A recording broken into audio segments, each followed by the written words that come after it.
అయ్య బాబాయ్, ఎవడా నువ్వు? చెరబట్టిన సీతమ్మూరు తీరు పాకలో పడి ఉన్నావు. కష్టాల్లో ఉన్నాడు దొర, నిజమా? కష్టాలా? అష్ట కష్టాలు. అవును, నీకెలా తెలుసు? అడ్డదీగల హనుమంతు మాట పోలిపోదు. మోకంలో లక్ష్మీకళ ఉన్నది, కానీ అరచేతిలో దరిద్రం. దొరదొక్కేది చక్రం, కానీ చూపు వక్రం. నా చూపు వక్రమా? నిష్ఠూరంగా ఉన్నా నిజం మాట్లాడతా. పెద్ద పెద్ద దొరల జాతకాలు మొఖాలు చూసి చెప్పిన నేత్రాలు తిరిగి నీ చూడు. దర్శకరత్న దాసరి నారాయణరావు పక్కన నేను, నటశేఖర కృష్ణ పక్కన నేను, నూతన ప్రసాద్ పక్కన నేను, జయప్రద పక్కన నేను, శరత్ బాబు పక్కన నేను, రాల్ఫేలి పక్కన నేను.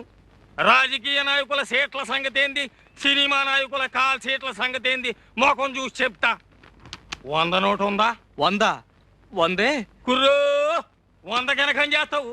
బురదగుంటలో చేపలు పట్టేటోళ్ళ జాతకాలు చెప్పను నేను. కశ్మీ కరాకండి, జస్మీ జరాజండి, రథంబు జరాజక్, బడంబు బడబక్. ఓరి తండ్రి, కోయి భాషలో శాపనార్థాలు పెడతాడు. ఇదిగో ఇదిగో 5 అడ్డదిగల హనుమంతు అన్నం తింటాడు, కక్కిన కూడు కాదు. పొరపాటు అయిపోయింది నాయన. ఇదిగో తీసుకో. అట్టరాదారికి ఏంటి చూస్తున్నావు? మంచిదా కోయంబత్తూరా అని చెప్పినా కదా. తొక్కేది చక్రం, బుద్ధి వక్రం. మనసు మంచిదే, కానీ గుణమే జరాజక్. మహాప్రభు, బుద్ధి పొరపాటు అయిపోయింది. ఇక తిట్టకు, జాతకం చెప్పు. నా ముఖం ఎలా ఉంది? మొఖానికేం చక్కగుంది, తుమ్మ చెట్ల మధ్య సందమామల్లే. సరే చెప్తుండ ఈను. కొండదేవర తల్లి సత్యమైన వాక్కు పలకాలే.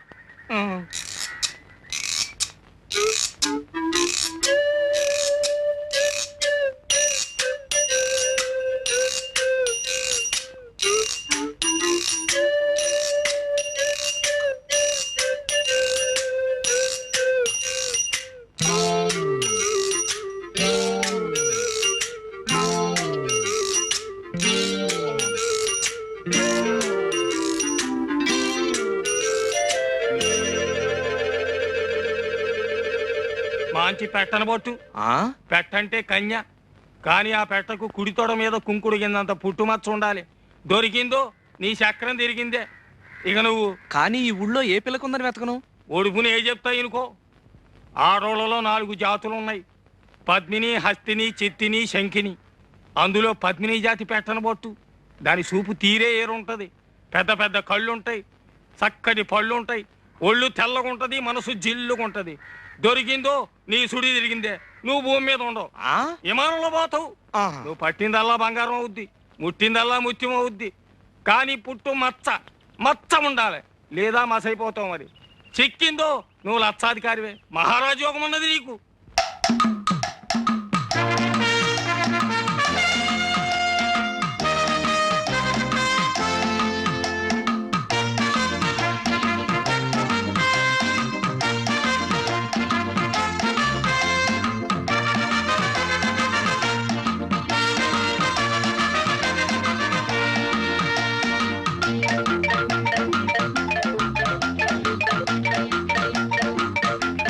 సీతారాముడు, ఈ రోజు నుంచి మన జాతక చక్రం మిషన్ చక్రం లాగా గిర్రం తిరిగిపోతుందిరా.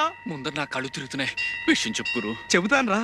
పుట్టుమచ్చ, రంభా స్తంభాలు. ఓరి నాయనో, ఈ రోజు నుంచి నేను మహారాజు, నువ్వు మహామంత్రి, మన బట్ల సత్తిగాడి సేనాధిపతి. నిజమా? అయితే సేనాపతి బట్టలు అమ్ముకోవచ్చా? అర్ధరాజ్యం ఇచ్చినా అడుక్కు తినే చెప్ప కడుక్కుని దాచుకున్నా అంట నీలాంటాడే. ముందర విషయం ఏంటో చెప్పు గురు. చెబుతాను రా. పుట్టుమచ్చ, కుడి తోడ మీద పుట్టుమచ్చ ఉన్న అమ్మాయిని పెళ్లి చేసుకుంటే మన జాతకమే మారిపోతుందట్రా. వెంకటరత్నం సంగతి మర్చిపోయావు గురు.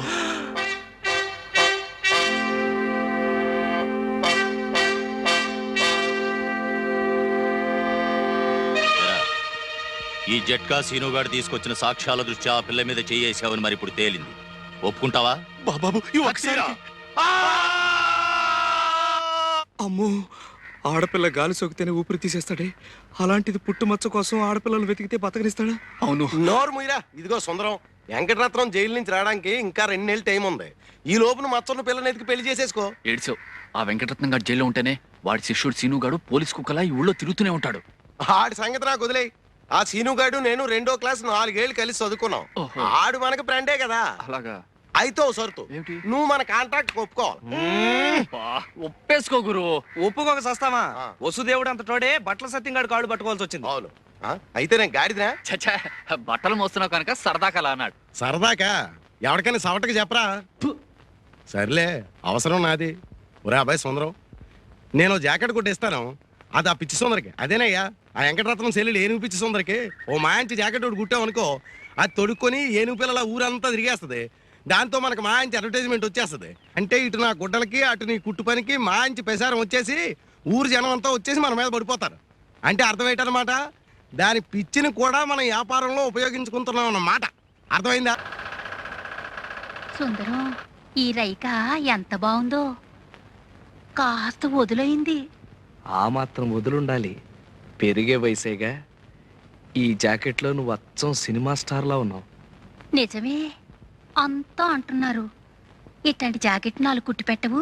4 ఏం కర్మ, 7 వారాల నగల్లాగా 7 వారాల జాకెట్లు కుట్టి పెడతాను. మరి నాకేమిస్తావు? నాగమండి దగ్గర ఏముంది, బొండారు కొబ్బరి పీచు తప్ప. అలా కాదు, నాగమణి చేత్తో చేసిన చేపల పులుసు తింటే స్వర్గానికి బెత్తెడు దూరంలో ఉంటావని. ఎవరు చెప్తా? ఎవరేంటి, కోనసీమంతా కోడే కూస్తుంటేను. అంత మనసైతే రాత్రి భోజనానికి రండి మీరిద్దరు. ఇద్దరునా? ఎందుకు? నేను ఒక్కడే వస్తా. రాత్రిపూట వాడు ఉపవాసాలు చేస్తున్నాడు. నేనా? ఉపవాసాల ఎందుకు? ఎందుకేమిట్రా? పిచ్చి తగ్గితే ఉపవాసాలు చేస్తానని అంతర్వేది నరసింహస్వామికి నేను మొక్కలా? నాగమణి నువ్వెళ్ళు, నేనొస్తా. రాకపోయావో? అబ్బే వస్తా. నాకు పిచ్చా?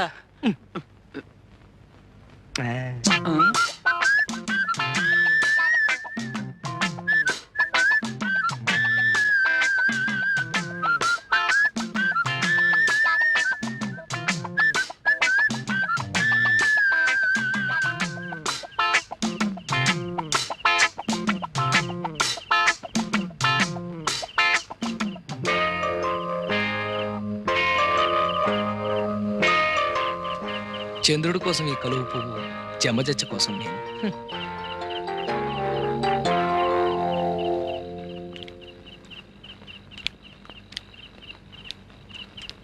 ఏది నోరు తెరు. ఆ, అబ్బా, ఎంత ఎర్రగా పండిందో.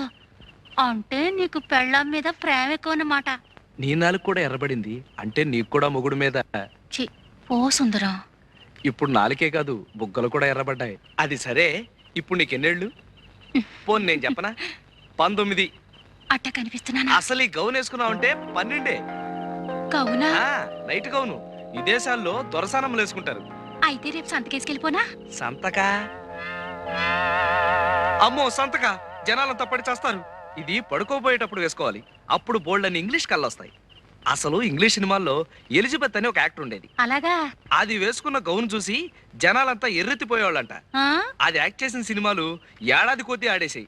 తనంత గొప్పదాని అవడానికి కారణం ఆ గౌనేనని అది కుట్టిన టైలర్ని పెళ్లి చేసుకుని తను ఎలిజబెత్ టైలర్ అయిపోయింది. ఆ?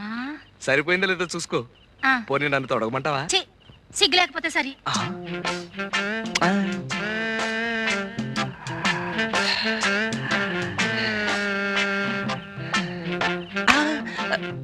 ఎందుకు వృధాగా ఆవేశపడ్డం?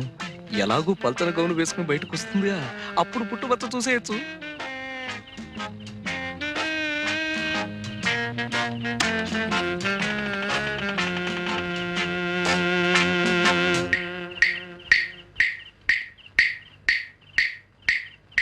ఎలా ఉన్నాను? లోపలంగా వేసుకొచ్చావుగా, ఇంకా జమచచ్చేం కనిపిస్తుంది? ఆ? అదే ఎలిజబెత్ లా మాత్రమేనో టైలర్ లా లేవని. ఏంటో సుందరం? అది అదే అది జమజ.